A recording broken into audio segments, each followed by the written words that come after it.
Good morning, all. Um, it's Melinda. We are gonna go. My last video, I sort of skipped ahead. I stopped and did a too much time out because I realized that this was a really heavy story, and I sort of jumped ahead and shared some stuff. But now we're gonna go back to where we left off. But before we do, I want to pray and invite Jesus in, because I have some delicate things I have to talk about, and I want to make sure that I honor those around me, but yet stay true to my journey and the story. And so I'm going to pray. Dear Heavenly Father, I just commit this to you, and I just pray for your mercy and grace. I invite you in. Anoint my tongue. Guide me and help me, Lord. Help me, please, to be truthful and honest, but help people to understand they're not alone in their journey. And Lord, I'm going to come into a lot of dumb decisions that I made, and it starts to become just a different place here. So help me to speak the truth and to honor you and honor those that I will be involving, but yet remain truthful and honest with the audience about the journey.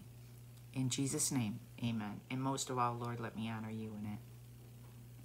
Well, we moved last where we left off, not including the last one where I did a too much time out, because I realized the story was really heavy, and I just felt like I needed to do a too much for too many time out, and sort of jumped ahead. Well, now I'm going to jump back to the year that my sister had passed away and my son was born. And I'd given him up for adoption, and I managed, my mom allowed me, for whatever reason, to take over the bills, and I was able to save some money so that we could get back to Illinois. Well, we get back to Illinois, and we're living in a trailer. And at some point or another, my stepdad and my mom, switch vehicles, and my mom ends up with the black truck, and my stepdad ends up with the white caddy, which was actually inherited from his dad, so rightfully so should have been his. But anyway, somehow or another, the blue and the brown vehicles, those caddies, I know that makes us sound rich, but it doesn't. Like I said, my stepdad inherited the white one. The brown one that my mom used to drive, my stepdad had bought her. And we had a blue one that he actually had owned when my mom met him. But the blue one and brown one, I think they wrecked those driving them around and chasing each other. So we ended up with this black truck. But he had inherited this white caddy that we also used to drive sometimes too. So, but we're back in Illinois, and we're living in this trailer, and it's just my mom. Lee's out of the picture again. It's my mom, me, my little sister, and my little brother. And it was, of course, it was a trailer park, but I don't know. I was happy, I think, during this time, and I'll explain shortly why. Because I was 14 years old, and I had been gone back to school after having my son, and I was now a freshman. But I had to make up the classes that I had missed because I was out of school for 6 weeks. So, and in a new state. So what I did was took like English, math, and science, or something like that, and then had to have 3 electives. But instead of having electives, those were study periods, and I would do 2 Englishes, 2 maths, and 2 sciences or something, plus a gym to make up for the 6 weeks that I had missed. And I was going to that school that we used to live across the street when it was my favorite house. So, because now I'm a freshman, that was a freshman sophomore school. And I started hanging out, of course, with my old friends, Debbie and Tammy, and the crew that had accumulated around them. And I had failed to mention this person earlier, but from somewhere between the age of 11 and 14, this guy entered the picture, and he and his sister, and I liked his sister, but I didn't like him. I thought he was an arrogant jerk. And so, but one day he owned this 1971 black Monte Carlo, and one day he was taking me home took me home from school for something. And I remember we were back behind the school and we were driving. We got to a stop sign. I looked to my left to see if there was cars coming. He looked to his right. When we looked, we ended up looking at each other. And I remember in that moment, I fell in love for the first time in my life. I mean, head over heels, hard in love. And he had liked both Tammy and Debbie at one point, and, you know, dated Tammy on and off and stuff like that. Well, we started dating. And I mean, I was massively 14 years old and in love. And we had, I remember driving around and listening to his 8-track, dating myself, and listening like AC/DC, which I actually, no offense, don't like. I think it's dark music, but at the time, whatever, I was a goer-longer kind of person. And we dated on and off and hung out and just had fun. Like, he would take me, we would go play billiards, and I learned to love pool. And I don't know, the guy who owned it had played Minnesota Fats at one time. So, like, they were teaching us, you know, different things, which was fun. And then we would go to the local restaurant, which would end up being a place where my sister worked, and my first job would be at this restaurant. But it was just a local hangout, and just had fun. And we had been dating for several months, and for the first time in my life, I willingly had sex at 14. I was just so in love with him.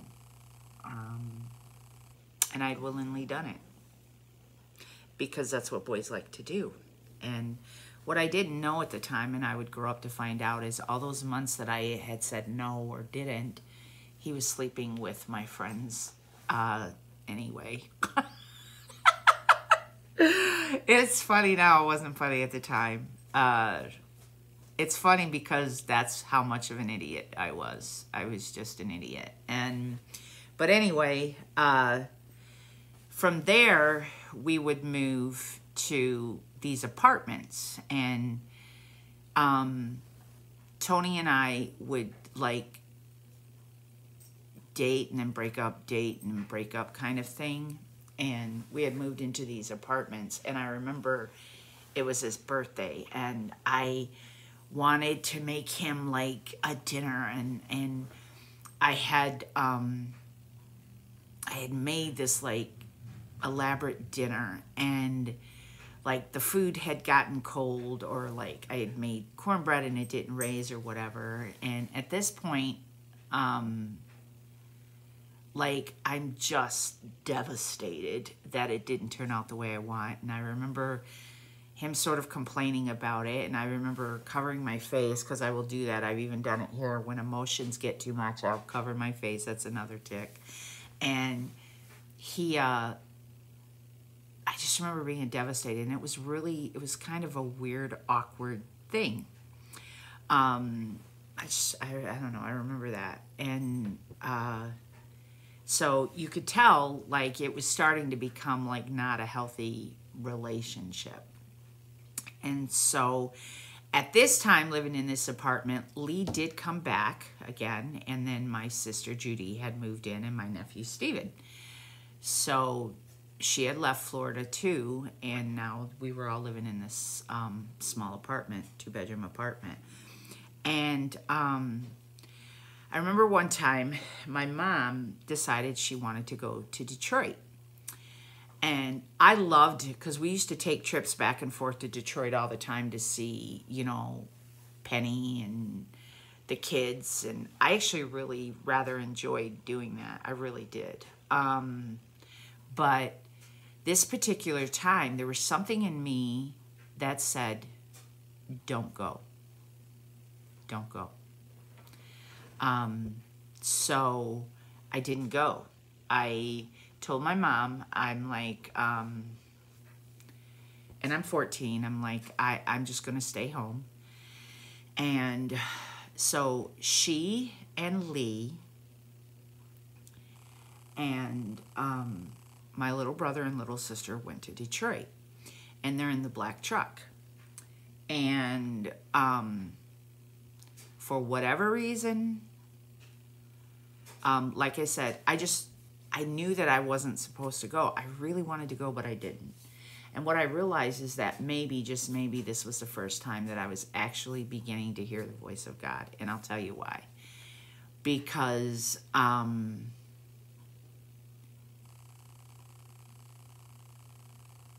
they had gone, and I had gotten a phone call, and it was from my brother Paul. Because, see, by this time, my brother Paul had left after my sister Joanne died. My brother Paul left Arizona and moved back to Detroit. My sister Judy left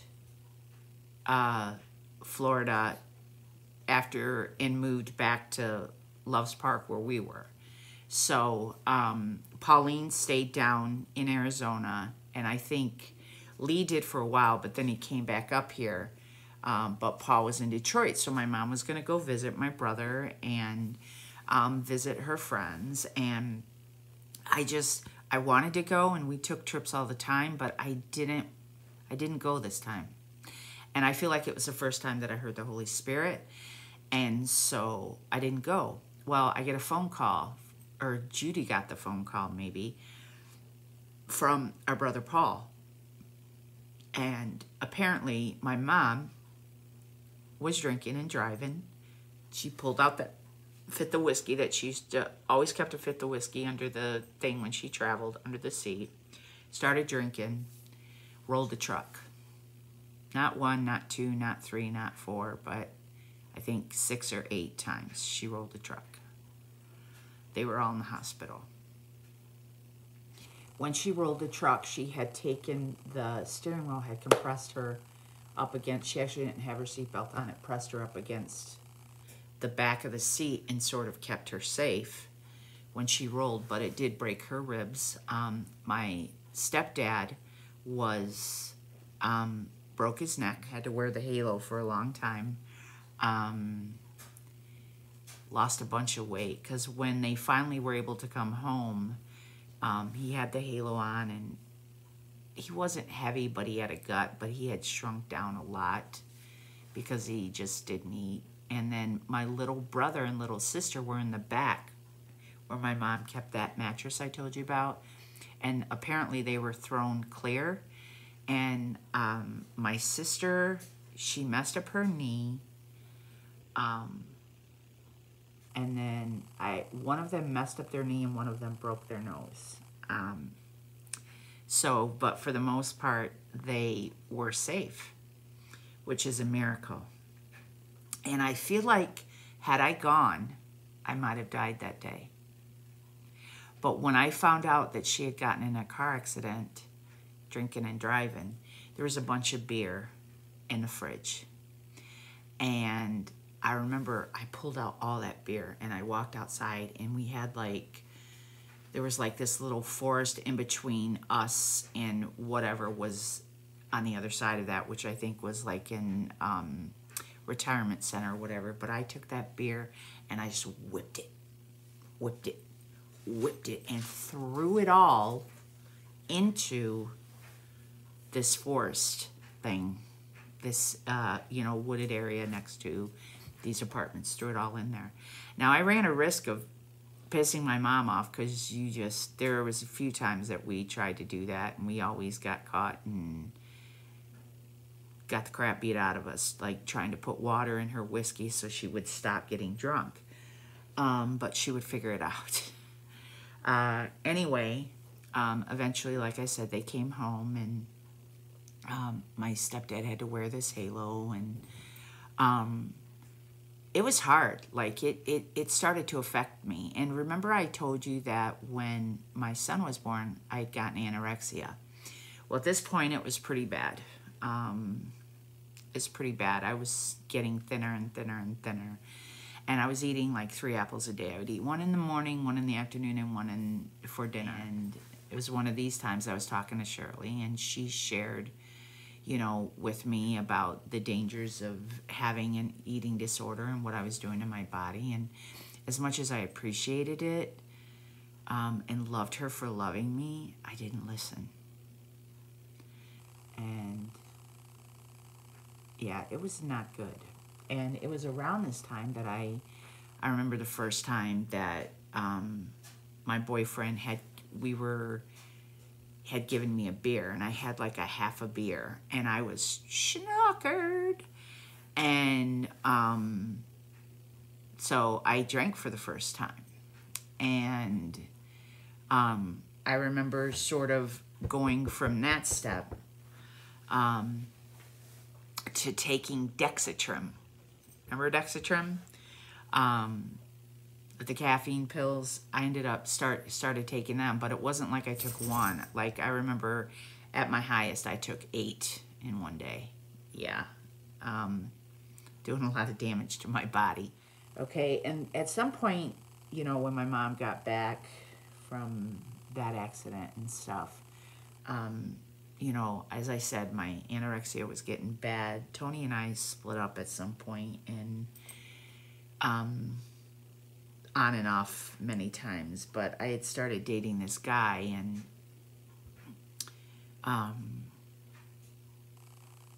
yeah, I just became very promiscuous and did not seem to care about myself at all. Like, I was anorexic. Tony had introduced me to alcohol. We lived across the street from the mall, so there would be cruise night. We would go over there, and people picked people up, and it was not good. There were not wise decisions on my part. And again, sometimes I look back and think, where were the people telling us not to do this stuff? Apart from Mrs. Olson. Sorry, my dog is here. That's why I'm looking down.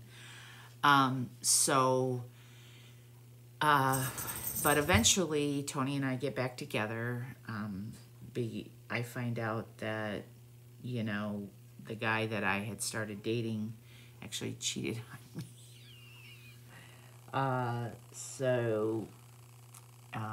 After he took me to an Air Supply concert, he told me he had cheated on me with someone I knew. So, yeah, and I confronted her, and I could not be nice when I confronted people. I'm still that way. But eventually, Tony and I would get back together, and my mom would decide that she wanted to go to Texas because her sister had moved there, and I don't know.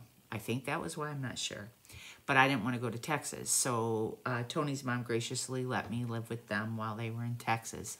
The problem came, though, is because Tony and I, again, we were back together, but it was not a healthy relationship by any means. Tony's family had moved like into the Rockford area, so they had switched schools. They were no longer going to the same school as we were. Sorry, my dog's here. And so they were no longer going to the same school. So when I moved, I ended up moving in with them and staying with them. You want love and yeah. Okay. It for a while, I think it was okay, but it ended up being a not good thing because my eating disorder got worse. And then I remember Tony, like, because Tammy was friends with Tony's sister too, and I remember Tony flagrantly inviting her over and trying to make me jealous and stuff. Well, I'm not a fighter. I'll just walk away. I'm like, you don't want me? Fine. And I walk away. That's who I am. It doesn't mean I don't hurt. It doesn't mean that my heart's not broken. It just means that I've had begged people my whole life to love me. It was what it was. She used to come over and would flirt with him and stuff, and I just remember hating it. He would have her sit on his lap, and then I would just walk away because I'm not a competitive person. I'll just walk away from a situation. I won't fight. Unless I'm confronting you about something in anger, I won't fight. I just walk away. I'm like, I'm not going to beg you to love me, you know? And so sister, Wendy, who I actually loved a lot because we had become really good friends, because when I lived with them and stuff, they had actually taken me to Tennessee, and we went on a trip to Tennessee to his family's farm. And I remember smoking Pall Mall there, like while we were driving, because she would smoke Pall Mall. I don't know why. I think it might be because Lee smoked Pall Mall. So my mom smoked Salem, Lee smoked Pall Mall, but somehow or another we ended up with cigarettes and would smoke them and stuff. And I think her mom was okay with it. I don't know. But she has her own story to tell. There's some stuff, yeah, with her. But anyway, that's her story. We go, and I remember loving this farm, but I didn't like the way that some of the guys on the farm interacted with us. Not good. Nope. Not good. Weird. Don't like it. There's a lot of adult men that we would interact with that was not healthy. Like, I'm telling you, it's disgusting. My kids never babysat. You want to know why? Because I know stories about things that babysitting. When we lived in that house where my mom had the car accident with the truck, I was babysitting. My friend would babysit 2 different times, but the mom would have her husband drive us home, and he would like come on to us and stuff. And I know someone who lost her virginity to the father of the kid that she was babysitting. Lost her virginity to it. Yeah, my kids never babysat. Hated it. Nope, not gonna happen. Anyway, moving on. But kind of the cool thing, this is where in this house, I remember they had taken me to church. And remember I told you about the Bible thumping pastor? This was the first time that I was introduced to the gospel. But it was a way, sorry, there's dog hair because I'm petting my dog. I was introduced to the gospel, but I was introduced in a way where it was trying to scare me into heaven. And I remember the pastor saying, if you don't like what I got to say, you're not worth the powder to blow you up in. Or if you don't like what I've got to say, there are 6 doors. And like, that just doesn't seem like grace to me. That seems like arrogance and judgment. And I don't know. I remember seeing him in a store one time, and I just remember being afraid because I thought he could read my mind and know the bad things I was doing or whatever. And we had tried for a long time. Like, I tried for a long time. I read God's word. You know, I tried to follow Jesus. And it just, again, those thoughts of not being good enough, not, you know, being too much of a sinner would come into play. And so, eventually, my mom would come back from Texas. She was only gone a few months. And I would move out of Tony's, and we would split up again. And, I mean, every time we broke up, I just remember, like, it crushed me because I loved him so much, and I didn't understand why he didn't want to love me. But I also understand how broken I was. I remember fighting with him over food, like him wanting me to eat. I'm like, don't tell me what to do, you know, I'm not going to eat, and stuff like that. But anyway, we moved from there.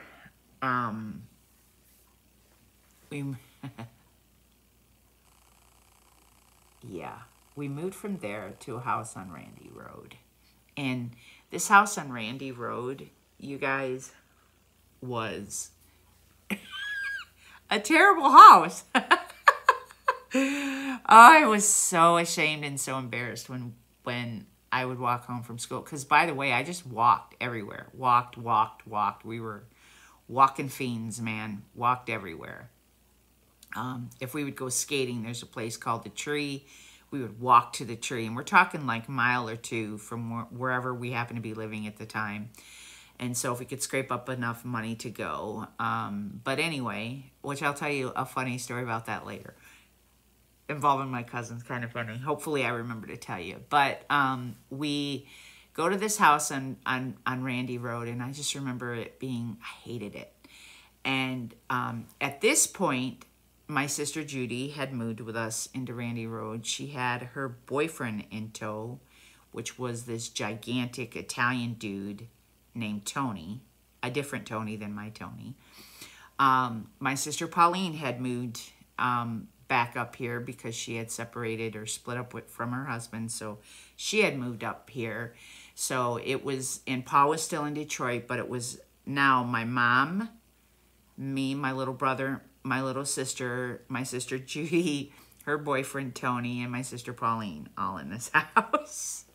And so, oh, it was such a dump. I hated that house. But anyway, this is kind of important, this house, because some stuff happened here that I have to share with you. Okay, this is where I turned 15 finally. And I remember there was these guys across the street that had their own band, garage band or whatever, and they would play. And on my 15th birthday, like, we took pictures of them and stuff. And I remember taking a picture with my grandma on my 15th birthday. And I remember, like, just wanting her to like me. And she didn't. I know she didn't. I think she wanted to, but she didn't. And I'm not sure why.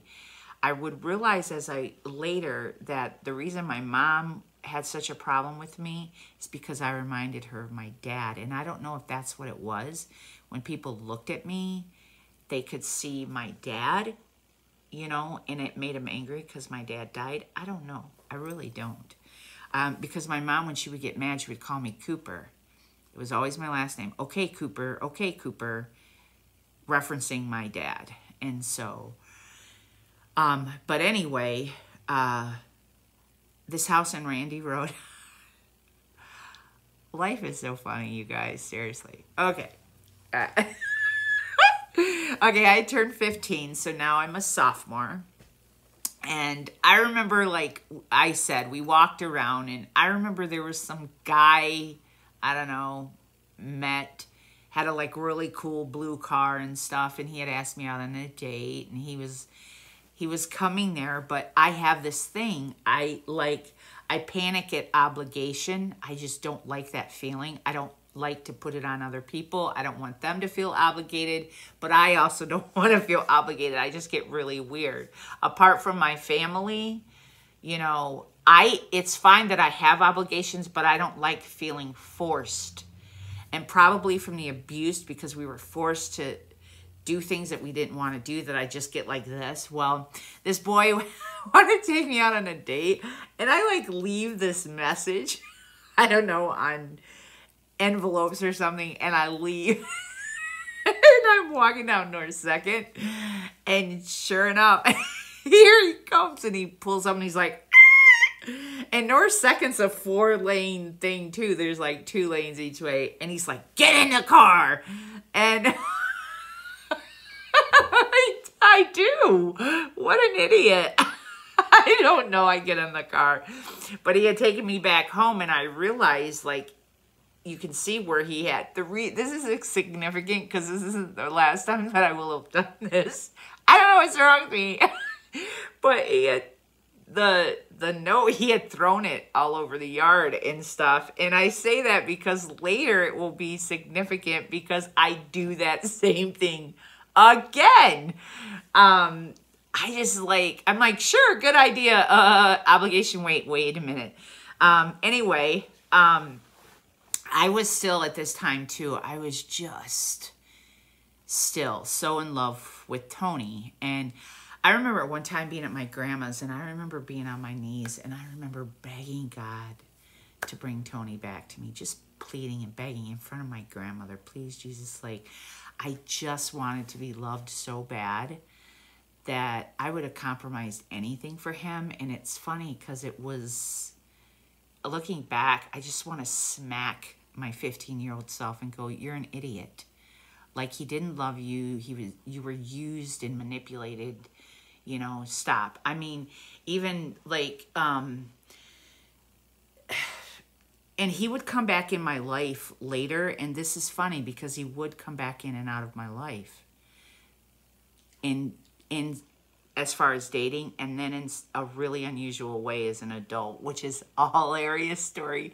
but I'll wait for that to tell you that later. Okay, so, sorry, a little over the place. What, oh my gosh. One day, this guy asked me out on a date or whatever. And so he had been dating this girl named Linda at school, okay? Now, at this point, I'm a sophomore, and he had been dating this girl named Linda, and we went out on one date. And remember I said I don't like arrogant people? Well, he was arrogant, and I didn't like it. So I'm like, yeah, no, not interested. And I think he was also doing it to make this girl, Linda, jealous. Well, this started a whole thing at school. Oh, my gosh. Can kids be cruel?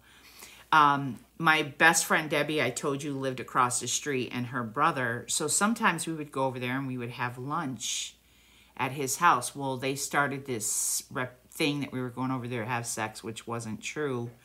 Though I would have sex with him later, several years later, but at this time, no, we were just buddies. But anyway, there was this girl, and she was friends with Linda. Well, she used to sit in front of me in a class. She actually only came back for this one class. She was actually like a junior or senior, and she would come back for this class because you could come back for classes maybe you had to make up. So she would be there for this class, and I remember her just talking to me like, you know, Linda, blah, blah, blah, like trashing me, and I say it. I'm like, oh my gosh, she's just such a bitch. And I say the word bitch, okay? This is going to be a thing later, and I'll tell you why. This girl, her name is Cindy, tells Linda I called her a bitch. Oh, you guys, the proverbial shit hit the fan, okay? I'm 15. I start getting harassed at school. Then they say, Linda says she's going to beat me up. And she was kind of a tough girl. We had gone to middle school together, and she was kind of tough. And so she's like, beat you up. Well, the day came. I don't know. And I knew that they, somehow or another, knew that they were going to beat me up this particular day. And I'm trying to just get home. Because like I said, we walked everywhere, so I'm just trying to get home. Well, I can tell I'm dodging, like, sort of hiding to get home. Like, I'm not walking the main streets. I'm like walking behind buildings or whatever just to get home. So I get home, and my sister Judy meets me at the door. And she says, what's going on? And I'm like, you know, this girl wants to beat me up because I dated her ex-boyfriend once, and she's just jealous, blah, blah, blah. And my sister's like, let's go. Because they had just been there. And how they knew where I lived, I don't know. But they had just been there knocking on the door looking for me. So she starts walking me down the street. And sure enough, here comes Linda. Okay? But the thing is it's not just Linda. It's Linda and her very tall best friend. And then it's dozens and dozens and dozens of kids, other kids. They're driving their vehicles, whatever. So on this street, Randy Road, which happens to be a dead end, they make like a half moon, a crescent shape of kids. And I mean wall-to-wall kids, curve. So you couldn't even get through if you wanted to. It's me, it's Linda and her best friend standing a few steps behind her. And on my right side is my sister and her like 6'3" boyfriend, okay? That's the scenario, got it? All right. This curve of people, because Linda had another friend, and they're taunting me, and taunting Linda. Like, hit her, like yelling this. Well, Linda comes up, and I'm like, what? Like, what? And she's like, you called me a bitch. And I said, you called me a bitch first. And I said, you're just jealous because I dated your boyfriend, one ex-boyfriend once, who's like an asshole. So, like, what? What is going on? Well, she proceeds to berate me. And my arm is down. And because my sister's like, you guys are going to settle this now. And my arm is down, and I can feel me slowly doing this. And as she's going and going. And what got me is because she started talking about my mom. And I could feel my hand clench like this, my right hand. And it was clenching, and I could feel it clenching. And I could feel the rage building, building, building, building. But I had been taught by, I don't know, because I remember getting into, like, my sister Pauline forcing me to fight this girl when we were little. And I didn't want to, but I beat her up because she said, don't ever throw the first punch. I don't know. And I just remember that as a kid. But I had my fist by my side. And I knew, like, if I went on her, because I'm like that, I can already tell I'm like that I cannot lose my temper. I cannot throw things. I'll yell because that's a release valve for me. But if I go, I'm going, and you're not going to stop me. Like, I know that I'm going to black out because of everything that I've been through, so I don't ever want to go there. But at this point, I'm 15, and I can feel it clenching, and these kids are taunting, taunting, taunting. And she's, like, calling me a bitch and, like, yelling at me. And we, like, get face-to-face, like, face-to-face, okay? And I'm standing there, and she starts with my mom, and I said, don't bring my mom into the, don't. And I said, if you want to hit me, then hit me. Just hit me. I'm tired of this crap. I'm tired of this shit. You want to hit me, hit me. And I just keep saying that. You want to hit me, because I wanted her to throw the first punch. That's all I knew. And she wouldn't hit me. I said, hit me. And they're all like, hit her, hit her. And I'm like saying, hit me. If you want to effing, I'm sick of this. You want to fight me? Fight me. Okay, so I keep saying, hit me. Well, she won't. Well, her girlfriend, her best friend, steps forward, and she's like 6'3", like she's tall, steps forward and said, if you won't hit her, I'll effing hit her. And when she steps forward, my sister's boyfriend, Tony, steps in. And he's like, look. He said, this is between them. This is between her and her, not you. So step back, bitch. And he goes, yeah, I'm calling you a bitch. Step back and let them do their thing or whatever. So instantly tears start coming from her eyes, and she steps back. And later she was like, I'm telling my dad. And I'm thinking, he was protecting me because you were going to beat me up. And then it would have been 2-on-1, you know. So nothing ever happened with that or anything. But with that being said, I'm like, let's go. Let's go. You're going to do this? Do it. Do it. Do it. And I had my hand clenched. Well, suddenly the police come. Some neighbor must have saw this whole thing and called the police. Talk about like cockroaches when a light's on. Everybody was gone. So I turn around and I just walk home, and I get back into the house, and I just go in my bedroom and start sobbing hysterically because all of that emotion, that raw emotion, had been built up. And the only release, I told you, I laugh or cry. So I just cried and cried and cried and cried. And I remember praying. Jesus, please help me, help me, help me, because this is torture, going to school, dealing with this every day. I'm so sick and tired of this. You know, please help me, just help me.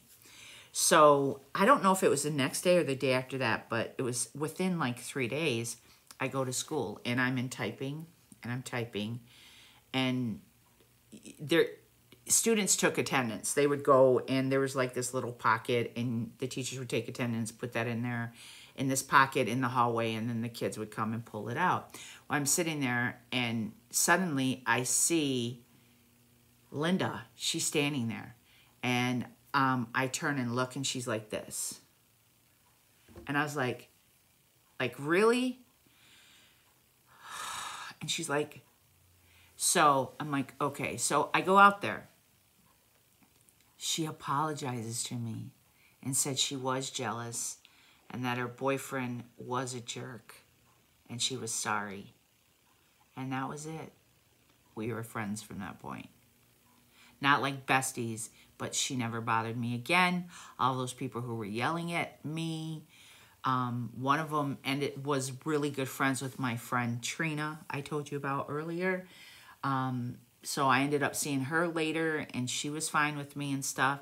Somehow or another, number one, it was the prayer. I know it was Jesus. I just do. I just know it was Jesus. But somehow or another, I had earned these kids' respect because I stood up to her. Even though we actually never fought, I stood up to her. I was being bullied and I stood up. So, with that, who knew? You know what I'm saying? One of the times on Randy Road, I told you that Tony and I had split up. I went over to see his sister, and I remember I had this big puffy blue down coat. Now, Randy Road is here. The street actually over is Elm, which is where my grandmother lived, and then they sort of lived several, like a mile away. But I had walked to their house. It was wintertime, and I had walked to their house, or at least it was cold, and it was cold. It was wintry because it was around Christmas. I had gone over, I don't know, to bring them gifts or whatever. And when I was walking home, I had made it all the way to what's called Harlem Road, which if you go down Harlem Road and then you turn right, my grandmother lived on this road. It's where my grandmother's house was. So I'm walking down Harlem Road, and I sort of had my head down, because remember, at that time, I would walk with my head down. I don't walk with my head down anymore. I just don't, but I used to. That's why I have the hump on my back. But anyway, sorry I feel all disheveled, but I just, yeah. Anyway, I do seem disheveled this morning, don't I? This is me. Anyway, we're walking, and I remember this car pulling up, because it was, again, Harlem was 2 lanes this way, 2 lanes this way, and I'm walking, and this car pulls up next to me. And there's a white guy driving, black kid in a passenger seat. And it was a Renault Lacar. And the kid's like, hey, you want to ride? And I'm like, nope. And I just keep walking. Because there had been plenty of times that we had been offered rides, and no. My sister used to hitchhike. Nope. And I'm like, nope. And so I'm walking, and I hear him say, Mike's going to get some PUSSY tonight. And I know, like, oh my gosh, they want to hurt me. So I start walking faster. Well, they're driving, and I'm walking faster. And they end up coming up on a car where they have to slow down. And I just, like, keep going. I don't know if there was a light there or what, but I just keep going, and I hang a right. And in my mind, I'm like, I just got to get to my grandmother's house. I just got to get to my grandmother's house. So as soon as I turn right, I take off running. And I mean, I'm booking, okay? Running, trying to get to my grandmother's house. Well, they turn the corner. And at that point, there was some big earth-moving equipment there, because they must have been trying to open up the ditches or something. They ended up widening that road, so it might have been the beginning of that. But he pulls the car over, and he gets out of the car, the driver, and his pants are undone. And he's like yelling, come here, I'll make you a star, make you a model, whatever, blah, blah, blah, going on. And I'm like, leave me alone. And so, because I'm quite a distance from them, so I cross the street, because I'm feeling like, because it's completely dark, it's hard to see, I'm thinking I'm getting close to my grandmother's house. I have to be getting close to my grandmother's house. So I cross the street. Well, when I cross the street, the guy comes after me. And he grabs me from behind, and he picks me up. Now, mind you, remember I said I was anorexic. I was super thin at this time. Had been thin for a couple years now. Super thin. 15 thin. He picks me up, no problem. But when he picks me up, I start flapping my arms. I wiggle my arms free. And I'm like doing this. And I'm punching him in the face. Punch, punch, punch. And I just won't stop. I just keep punching. And eventually I wriggled so, and I'm wriggling so much that he drops me. And he turns around and he tells this kid, get her. So this kid comes after me. And it was the first time that I could see him face to face, and I had my arms out like this, and I said, you touch me, I'll scream rape.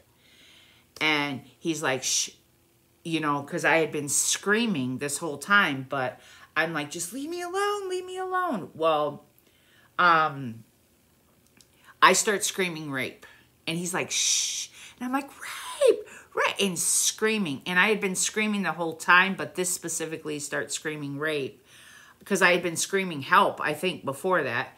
Well, because he can't shut me up, he grabs, I have my purse hanging out. He grabs my purse, spins around, runs away. Well, when he runs away, I spin around and I run up to the closest house. And I start pounding on the door, and it's a screened-in porch. And I'm pounding, pounding, pounding, pounding. Let me in, let me in.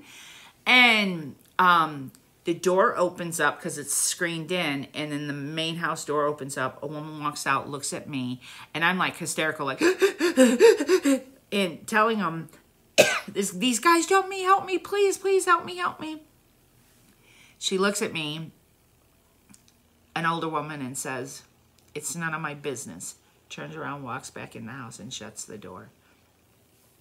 In that split second, I am devastated. I'm 15 years old.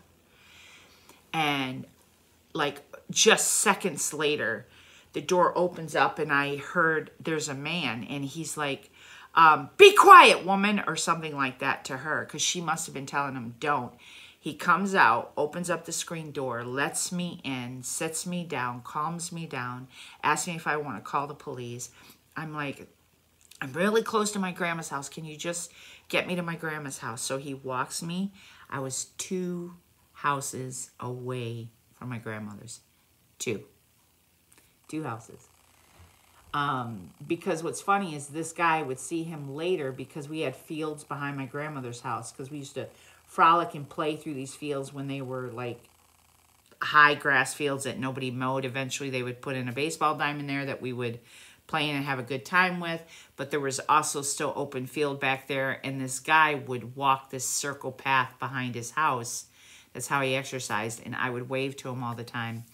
But he walked me to my grandmother's house. When I got to my grandmother's house, you know, we called the police, and my aunt had heard me screaming. She's like, I heard screaming, and I thought, and nobody investigated. People heard me screaming because she had heard me screaming. And my grandmother's house was sitting really far back off the road. So I know those other houses that were really near heard me. And apparently you call fire, not rape. I learned that later. But the police came, took information, and they had eventually found my purse up the street, which had nothing in it. I was 15 years old. You know what I'm saying? Whatever. They found my school ID and stuff. But nothing, there was nothing for them to take. But I did get put on Crime Stoppers. Okay, so when I go to school, like I remember telling my friend this, one of the guys I knew, I remember telling this story, and he didn't believe me. He was like, that didn't happen. And he's like, I live on that street. I'm like the second house in. I'm like, I wish I would have known that. I would have ran to your house, you know? And so he lived just up the street from my grandmother, but it came out on Crime Stoppers. And then when it came out on Crime Stoppers, then everybody believed that, that it really happened. Because I even like cut the thing out in the paper. I'm like, I'm not making this up. But yeah, that was one of the things that happened there. And God in his goodness and his grace spared me. Because later we had heard, and I don't know if it was true, we had heard that that same car, description of that car that they had, I don't know if it's true or not, had potentially found someone in a bush who had been killed. But I don't know. That is speculative. I don't know. I just know that God spared me in that moment. So yeah, that's why we weren't at Randy Road for very long, but we had some like, I had some major things happen while we were in that house. Okay, a funny note about the whole Crime Stoppers thing. When they had put it on Crime Stoppers, when I had been running, I had fell and twisted my ankle because I had cowboy boots on, and like I said, they had been doing, there was earth moving equipment, they had been doing something, and trying to hide, I twisted and twisted my ankle and fell. Well, I remember when they did the reenactment, like, they made me look like such an idiot, and I remember being so mad because I felt like, oh my gosh, I look stupid. So yeah, That's funny. That's because back then they used to reenact it. But yeah, that's all. That's just a side note on that. I thought that was funny. Okay, there's also something I forgot about the house on Randy Road. My uncle had moved in. My child molesting uncle had moved in up the street. He had followed us again. Yeah. So he was around. This would happen a lot growing up. He would follow us, and it became a thing. And yeah. And of course, yeah, he tried his stuff that he did. The difference is we were all getting older, and the consequences of him attempting to do stuff to us would change. And you'll hear more about that later. I do remember something my grandmother did nice to me during this. There was a guy, I told you we would walk to the roller skating rink and go roller skating. There was a guy I met and that I would date. And he had a party that he was going to, and he actually had invited me to go. And I needed something to wear because I didn't have anything to wear. It was like a Christmas party or something. And my grandmother gave me an outfit, borrowed me an outfit to wear, this purple outfit to wear to this party. Because again, we didn't have money. And so even though she had taken that picture with me, you know, she had taken that picture with me for my 15th birthday, and I got the sense that she didn't like me. I actually was really appreciative that she did that. But for some reason during that time, it reminds me of the fact that my uncle was up the street too. So I don't know if that was part of it, because we would be open about, at this point we were open about what he was doing to us. So I don't know if that's why she didn't like me, because she did through the years protect him. I'm not sure why. So did my mom. But yeah, I just wanted to interject that there, because over time this would happen over and over again, and at some point we confront him. And it's not far from this point at 15 that I confront him. It'll be 3 years after this that I finally get to say what I have to say to him. And you'll hear there's more to it than that too. It actually 2 encounters, huge encounters with him. But yeah, I thought I would add that too to this part at Randy Road, this house at Randy Road. Eventually we would move again, and this time we would move on to Forest Hills. And I actually like this house. It sort of had that same sort of hill, and my sister Judy was there. I think my sister Pauline was still there, possibly. It's hard to keep track. And then same people moved, because at some point my sister Pauline leaves. I'm not sure where she goes, to be honest with you. But she leaves. But I think she's still in the house at this house, okay, on Forest Hills, 15. Yeah, I think she is, and Judy. Now, Judy is still dating this guy, Tony, and while we're here, Tony opens up an arcade up the road, and so we would go to the arcade and hang out. And now, even though this house was a pretty normal house, it was better than the house on Randy Road, it was just a normal house. We lived, behind us were a lot of really nice houses. Like, we lived near an area like Forest Hills Country Club, and we lived near an area where the houses were really nice. Our house was meh, but these houses were really nice. And so through this arcade, we start making friends with some of these wealthier kids and stuff, and we actually have like a really great time.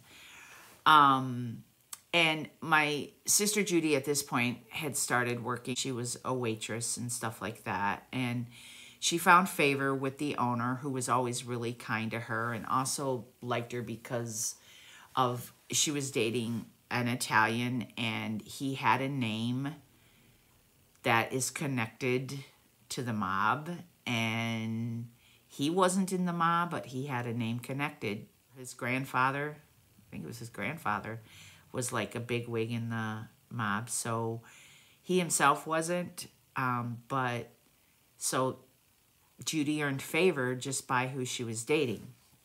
but had this, and he was really nice to us at the time. Like he was never anything but nice to us. But him and Judy and his relationship got strained at some point, and they broke up. Well, that didn't go over well for him, and I guess at one point, because there was this glass entry where the hostess sat, and it like had this glass countertop, and at one point he went in to see her, and he like picked up the phone and slammed it down and shattered it. And Judy's boss kind of tolerated it, again because of his name, but said, yeah, don't do that again, because like people carried guns and stuff at that point, and it was like, you know, for protection or whatever, and like it was not good. It was not good. Well, he didn't like that she split up with him, and actually at some point, I don't know where she was going, but he cornered her and punched her in the face and shattered her cheekbone. And remember I told you how pretty she was? Shattered it. And she actually they had to like reconstruct her cheekbone. And I remember she had like a tiny little scar there. But she was like, she had these purple pajamas, and she was in like a hospital bed at our house for a long time after that. And then needless to say, Tony sort of went away and was gone. I think Judy's boss was like, it's a good idea, you need to leave town. And so, because after he had punched her in the face, she had driven to the police department, and you couldn't get in at that time. You had to be buzzed in, and she's like crying and saying what happened. And so anyway, yeah, that's just a weird sort of side note there. And this is where my mom's drinking got really bad. This house, my mom's drinking got horribly bad.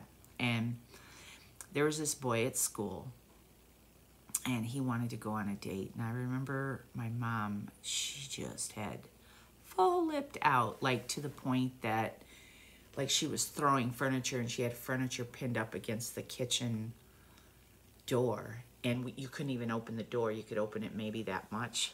And this kid, his name was Joe, and he came over, and he just wanted to take me somewhere or something. And I'm like begging him, please leave, because I got the door open because I'm afraid my mom's gonna come and like start screaming at him. And so he leaves, but he's like, are you sure? And I'm like, yeah. And so that was sort of it with that, because at this point, like, we would take my mom's whiskey and dump it out and fill it full of water, and she would inevitably, no matter how drunk she was, realize it was water and start screaming. And like she got really violent because Lee was there at this time, and got really violent with him. And I remember I couldn't take it, so I move out again, but this time I moved to my brother Paul, who's in Detroit still, and with his wife and their 2 kids, and I move in with them. And I just stay there.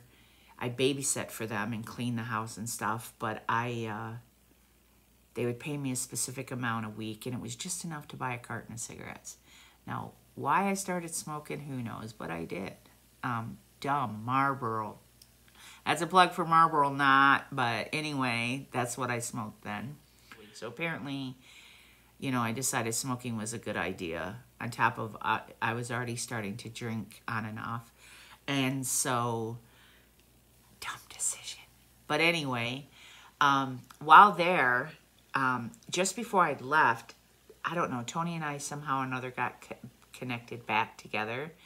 So we started talking to each other on the phone. And I ended up missing him and stuff, and then wanted to go back home because I wanted to be with Tony.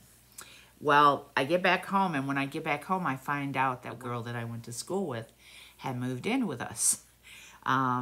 She was having some issues at home, and ended up, she was living with us.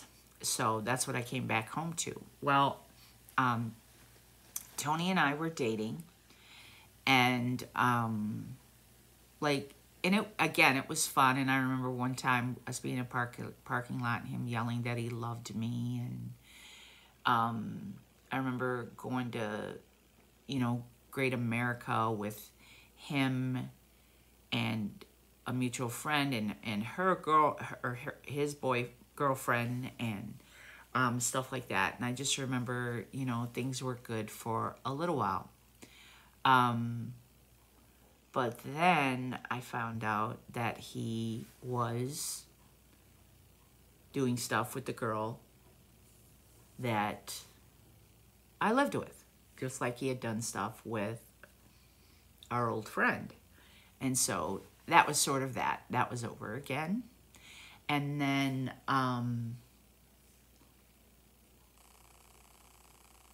I started dating, the girl who lived with us started dating her brother, who was quite a bit older than us. I was 15 at the time, I think. He had already been in the military and back, so he might have been 21 or something. Started dating him, and he used to take me on a motorcycle ride, and I liked him. And again, drinking, promiscuity, drinking.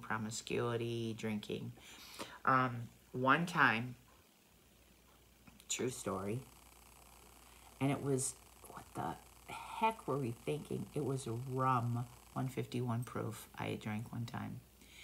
And it's the only time in my life that I can recall actually blacking out. I absolutely blacked out. Some of those kids from the arcade and stuff were hanging around, and my room was in the basement at that time. And again, probably trying to get away from stuff. But I remember I had gotten so drunk that apparently I went outside, and I was in a robe at this point. And why I was in a robe, I'm not sure, but I was in a robe, and I went outside, and my robe like fell open, and people saw me naked, whatever. And then when they tried to get me in, and I went down the stairs, like I had fallen on my butt, and I remember actually doing this, going deep, deep, deep, deep, deep down these wooden stairs, as my friend, I think, was the one trying to grab, or her brother, trying to grab my robe to stop me, and it just, the robe sort of stayed, and my body just sort of went down. It was either her or her brother. And so there was a lot of riffs with me and my little sister. She would lie. She actually became a habitual liar over time. And I know my friend at the time who lived with us actually struggled with lying too. But I would confront her on her lies when we lived on Forest Hills, because like she had dated my first love, different things. Like if you ask her name, she would lie about her name. And this is also an area where we were stealing. They were stealing, you know, I started stealing, and sometimes I would try to talk them out of bad behaviors. But then I would do bad behaviors too. So it was weird. It was just a whole weird dynamic on Forest Hills. And I remember one time we were walking home from the tree, because we used to go skating, and we would walk miles to go skating. We're walking home, and these guys pulled up, and I never normally took rides, but for some reason this day I was tired, and they're like, hey, get in. And she actually talked to me out of taking a ride. And she said, no, don't do it. And those guys, we figured out after that they were drunk. And so she actually protected us then, when normally it was the other way around. I was trying to talk her into not doing stupid things. Sometimes she was talking me out of doing stupid things, because I did a lot of stupid things in this house. I remember her brother, who I was dating, teaching us how to ride a motorcycle. And he was teaching me how to ride a motorcycle. And one time in our backyard, he let my little sister get on the motorcycle. And when she went around the yard, like, it's not funny, but at the time, it was really scary. But now looking back, it's kind of funny. She went around the circle in the backyard, but when she went, she actually sort of didn't know what she was doing. And you know how basements have those basement windows? Well, she went, and we're like, turn, and she didn't. She hit the house with the motorcycle. Well, the part of the motorcycle got stuck in one of those, like the front part of it got stuck in the wheel, the base of the window, and it was like, we could hear it, and the tires just going and stuff. I remember that in this house. I remember my friend and I sunbathing, and we had like a back wall because the backyard was completely like had this like cement wall around it. But what we didn't take into consideration is above that back like tall wall, it was a hill, and people actually had houses up there, and the guy used to come out and watch us. I mean, we were 15 years old. It's just, and we would walk. Her mom had like a pass to the Y, and we would walk to the Y, and we would swim and tan. And it was here at the Y, actually, I ran into my friend Chris from when I was in 5th grade again. But yeah, between the drinking, we just made so many stupid mistakes at this house. Just stupid. And I remember at this time too, like my sister's starting to come on to, when I was dating her brother, kind of coming on to her brother. And like I said, he was older.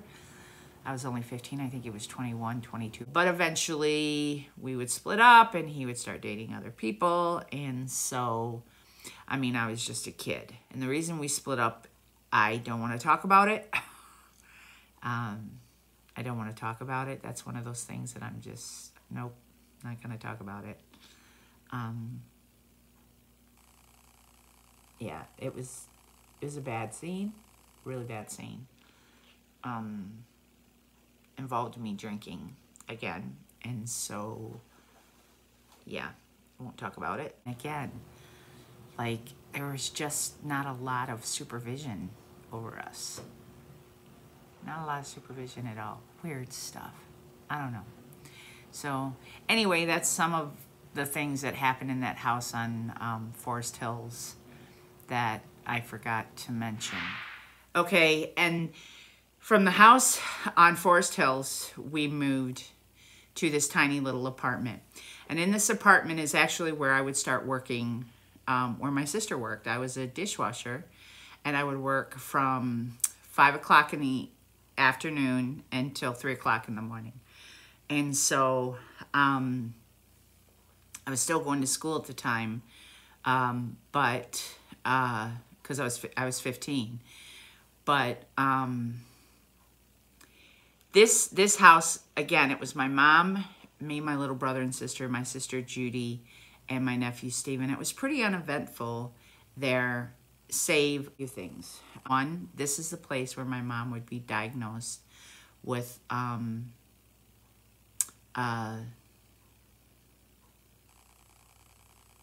this is the house where my mom would be diagnosed with emphysema. And this is where some random cat would come into our house, just walked in one day off the street. We would feed it. It's also where my nephew, and I remember this, I was on the phone because Tony and I had split up. Well, we ended up dating again when we lived in this house. And I remember I think I was on the phone with Tony, and I turned, and the door was open, but I could see like light flickering off of the door. And my nephew had picked up a paper airplane and lit the back of it on fire and did one of these. And it went on this, I think it was a pink polyester comforter or bedspread, caught on fire. And my mom managed to put it out because I started yelling fire. And yeah, I think it was my mom or my sister put it out. I think it was my mom. Yeah, not a good thing because I'm pretty sure my sister was probably at work. But this is also where, when I turned 16, Tony would give me a promise ring.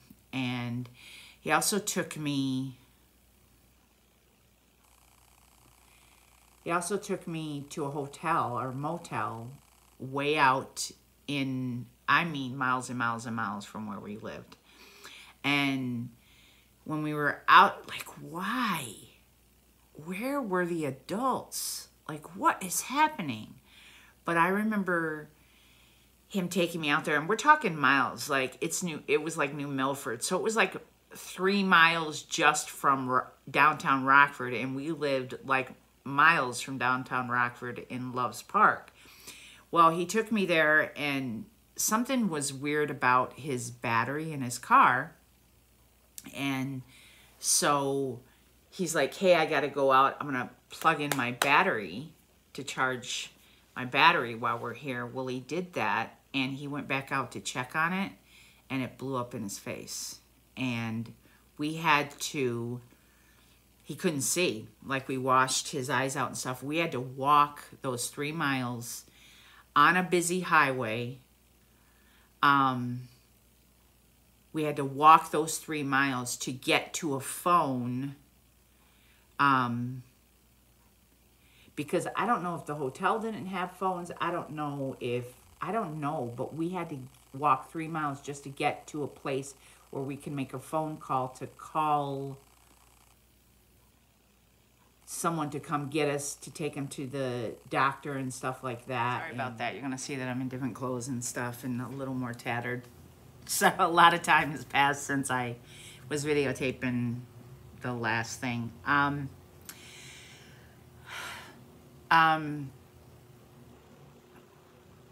I think where I left off was, because got a phone call, different things happened, but my ex-boyfriend, when the battery had blown up in his face and stuff, we walked the 3 miles. He ended up going to the emergency room and stuff like that, but eventually he was fine. At some point, save those highlights I told you about, or lowlights, or whatever you want to call them. We ended up moving, and we moved into my grandmother's house from this house.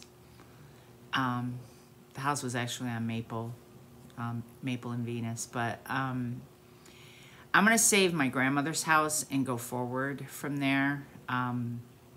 So this is gonna be the end of this one, but I kind of want to tell you something. This one I can tell that my brain was a little scattered, and I may end up coming back to this and remembering things that I forgot, because my brain is sort of scattered today. I can tell I'm struggling a little bit with like ADHD kind of squirrel sort of thing. But I also wanted to talk to you because now, as we go forward, because it's really hard. Some of the stuff I share, I want to honor and respect the people, but it's also, remember I told you I don't want to tell other people's story, but their stories overlap with mine. And like, I do want to say that the one thing I did want to say about this house is, like, it would be this house that Tony and I would split up in, the house we're in, the Maple and Venus, and we would never get back together again after this. This was it. He had taken us to Great America, and I told you he had taken us to Great America. We went to Great America, and we went with this girl and her boyfriend. Well, he ended up dating this girl, and then eventually dated her sister, and eventually married her sister. But I want to tell you a little funny caveat about this. Years and years and years and years later, okay, I was in church teaching Sunday school, and I had gone through the years of Sunday school, but we'll get back to that. But some girl had come up and brought her daughter in, and I was like, oh, daughter and son, and I'm like, oh, hi, you know, welcome, blah, blah, blah, whatever. And the girl was standing there, and she sort of like got really close to me, and she's like, do you remember me? I'm like, no, I'm sorry, no. And she's like, I'm blah, blah, blah. And I was like, okay. And then I went, oh. And then suddenly I remembered who she was. And yeah, so they ended up going to the church that we went to years later. Like, when I said we lived in Davis, they ended up going to that church. They lived locally or something. It was just weird. And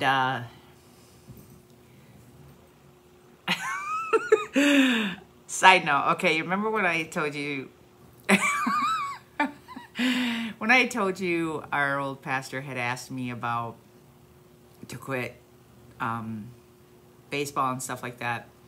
Well, when I got saved, September 25th, 1996, I started going to church. I made my kids go to youth group. We threw out, you know, any secular music that was in our house. I mean, I just did like a 180, and like everything changed in our house. And I told you, like, I followed Jesus. We served in the church. Like, we were huge servers in the church, big, gigantic servers.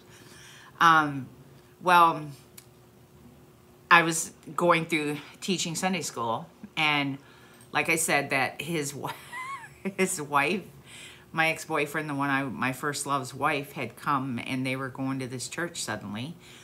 But at one point, they had contacted the pastor. At this time, he was the youth pastor, but he was actually the associate pastor. And so he called me into his office, and I'm sitting there, and he's like acting sort of weird, and he's like, I need to ask you a question. I'm like, okay. And I mean, like, I was serving in the church. I worked at the church, everything, because I cleaned at the church at one point, and I was a preschool teacher there for a lot of years. And so I was like really involved in the church. And he's like, I got to ask you a question. I'm like, okay, what? And he's like,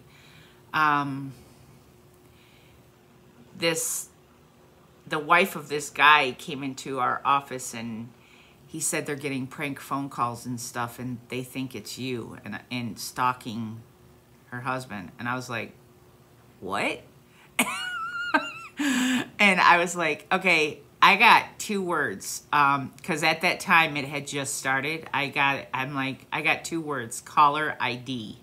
I'm like, he can get caller ID. It's not me. And I just laughed, and I'm like, wow, that would have really sucked for you if it was me, but it's not me. Tell him to get caller ID.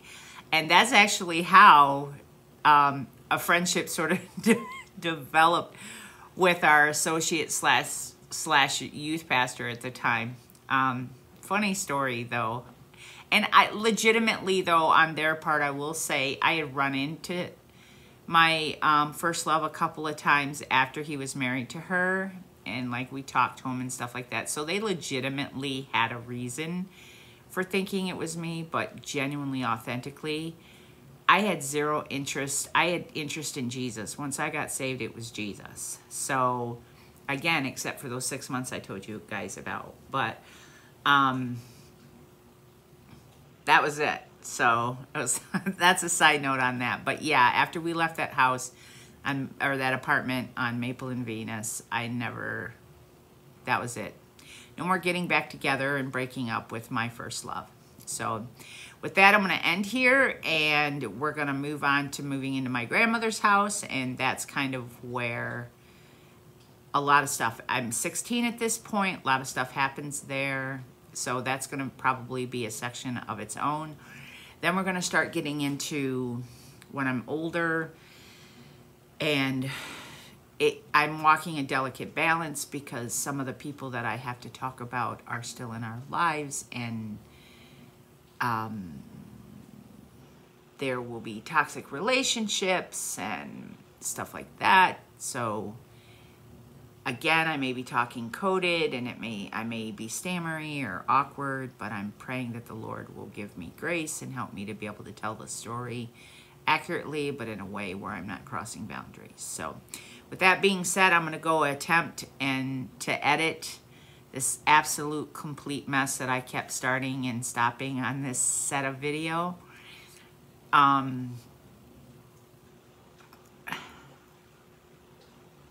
Yeah. I don't know if for some reason, young and dumb is what's coming to me. We'll see. Side note, I will tell you, during this time too, a couple things happened that I forgot to share.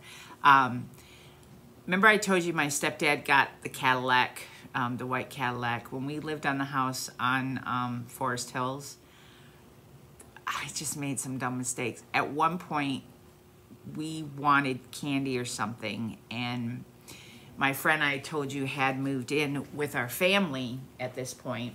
Well, we decided to steal the Cadillac and drive it down the street to where my sister's boyfriend had his arcade. There was a stop and go there.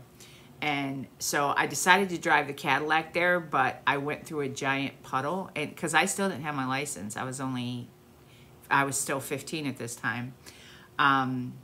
Went through a giant puddle, and I made it to stop and go, but what had happened is something got wet. I don't know if it was a distributor cap or what, but something had gotten wet underneath, and it would not start when I came back out. And like, we got someone there to help us, and it was just so hard. it was so dumb, and praise Jesus, God in his grace allowed me to get the car back and up there without anybody ever finding out that we had stolen the car. Seriously. With that, we're going to end there, and I will see you then. Melinda out.